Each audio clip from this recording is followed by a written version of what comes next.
I've owned this tent for a year now. I've used this pretty much exclusively in 2021 for most of my tent while camping.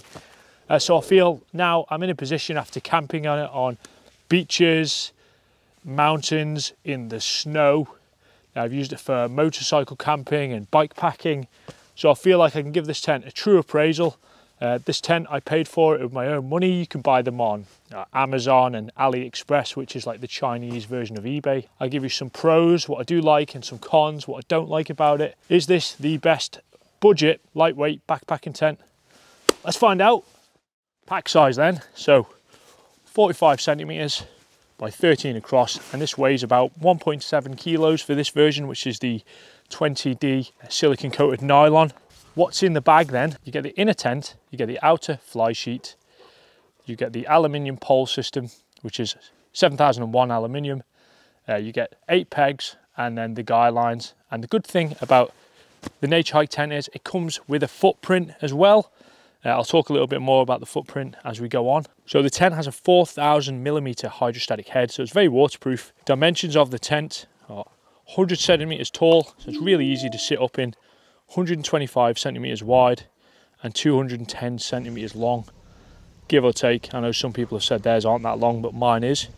It has a double Y construction, which is an improved version from the previous one, which improves the sort of internal space.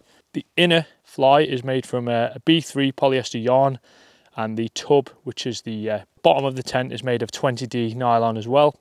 It has taped seams.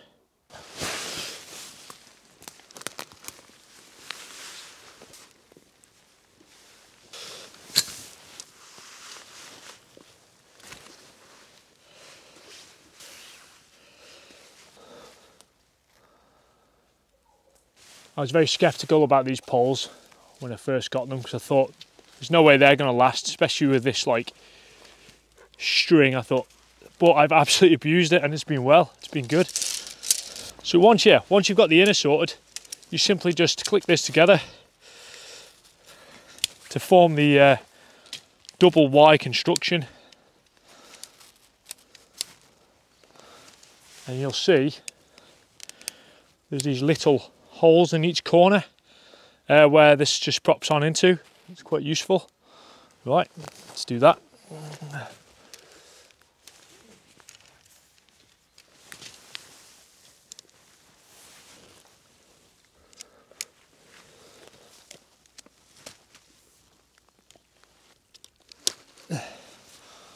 All right, so now that we have our frame built, we simply just use these little clips and they just clip on. It's so simple. It's such a simple design, honestly.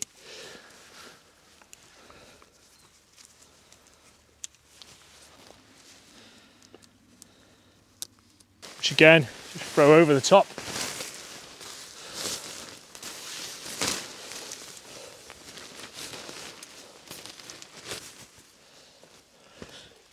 And then this, simply using these like rucksack style clips, just clips onto either the ground sheet or your inner, depending how you're configuring it, because you can set this tent up with purely the ground sheet and the outer, almost like a tarp setup for those situations where you're not bothered about the bugs. Time to peg her out.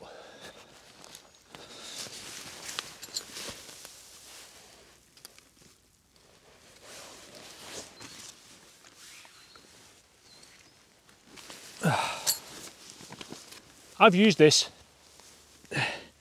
without even guying anything out in the past. Just depends on the conditions, really. Ventilation at the rear is by this little almost mini tent, like a cardboard mesh. Nice little design feature is at the sides. You can clip the fly sheet to the inner, which helps you create more of a gap So inside space, I'm just under 6 foot. There's plenty of room for me to fully lie down, and a dog.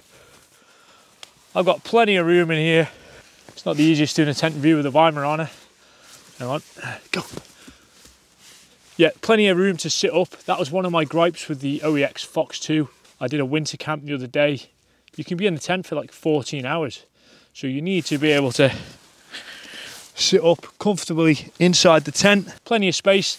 I don't truly think this is a true 2-man tent. I think it's 1 man and gear. Inside, you've got one mesh pocket up top, and you've got 1 hook for hanging a lantern or light. The base itself is made of 20D nylon, probably why the footprint is a very useful idea for those who've not used a footprint before, for any new campers, because I know this appeals to a lot of new campers. Very useful if you're going to be on sort of like pine needly ground like this, or like I do, camp on the beaches a lot, as well as just to protect your tent, but also produces a moisture barrier underneath you, so it's easier to pack up your tent, and it's the added protection. Because if you puncture a hole in the bottom of your tent, it's going to be emotional. No one wants to get wet. The zips themselves, they're not YKK zippers, which even the £60 OEX Fox 2 tent I had. So it's a bit disappointing, but that being said, I've never had any snag hazards with these zips. The vestibule areas are, you know, they're not bad. You're not going to fit a 80-litre backpack in there or anything like that, but good enough, in my opinion, you know. They flap about a bit in the wind, especially when you hunker down for the night and you close all this off. It does flap around. It's quite noisy actually. It's a beautiful tent, isn't it? This is the forest green colour. They come in various colours, but obviously the camping that I like to do is a bit covert. Sort of, I like to blend in with what's around me. So now on to some pros and cons. What I think of the tent, and remember, I'm not sponsored. This is, and I've had this tent for a year. This is a true reflection of an owner's appraisal. So I've written a few down so I don't miss anything. Let's start with the pros. First things first, it's freestanding. You can pick this tent up, move it around. I've done it loads of times when the wind direction's changed, or whether I'm on a beach and the tide comes in and it's not quite what I thought. You just pick it up and move it, and it keeps its construction. Rain, I've never been wet in this tent, and I've been battered by the rain in it. It's got taped seams. I've never done anything to this tent, such as like nick waxing it or treating it. And it's never let me down. I've always been dry. So the little tub around the base of the tent with the 20D nylon is about 3-4 inches. So it's adequate if you get even a little pool of water running through. There is an option to set the outer up first, but you need the ground sheet to do that, which is easy enough to do.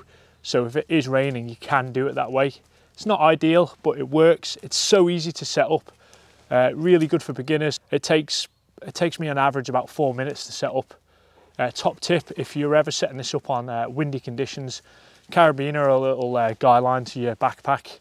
It's not going to blow away. There's nothing worse than running after your tent. I'll tell you that now. Now you can sit up in it, really like that.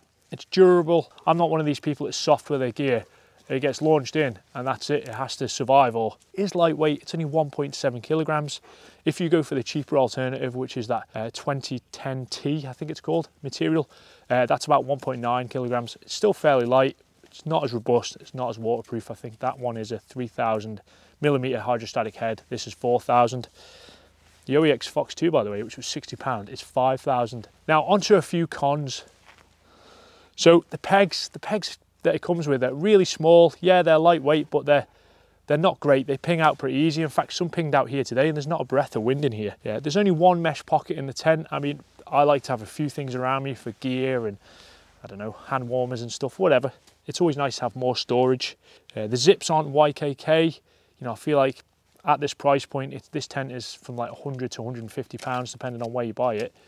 It should have YKK zippers, but the zippers seem okay. They haven't let me down. It's not a two-person tent. It's one person plus gear. Yeah, two if you're lovers maybe, having some sort of bromance, but yeah, I wouldn't like to be snugged up in there with anybody. And it is advertised as a 4-season tent, and I have camped in this in -6 in the snow. There was a hell of a draft running through there. There's no way a tent with that much mesh, dogs just knocked the tripod, is going to be any good. So in there, but if you've got the right gear, it's okay. I've used it in autumn in the forests. Summer, of course, brilliant tent for the summer, but in the winter, just make sure before you use it that you're happy with what you've got. Some people do think it's a bit of a knockoff of some other brand tents. For the price, it's absolutely spot on. I can't recommend it enough. People on a budget, just be careful on quality control. There's a few threads loose on mine, and there has been since day one. It's still waterproof. Yeah, one last tip from me, I tend to store my poles separately from the tent so I can compress the tent right down. It just seems to work nicer. So if you want to see any camps that I've done in this tent, I'll link them all below. There's plenty on my channel. I really like it. They used to be a lot cheaper, but I think that's just the Rona tax on everything. But yeah, great bit of kit. And yeah, stay tuned for some future tent reviews. I've got quite a lot of gear I want to test out, but I do first looks and then I'll do a proper review. I like to own something for a period of time before giving it an honest appraisal. Right guys, I'll catch you on the next adventure. Thank you for watching. Any questions, by all means, bang them in the comments. I'll try to answer as and when I can. Cheers guys, take it easy. These are my glamorous assistants for the day. He's camped in that tent before. Charlie soon will. There we go. If they don't deserve a like, I don't know what does.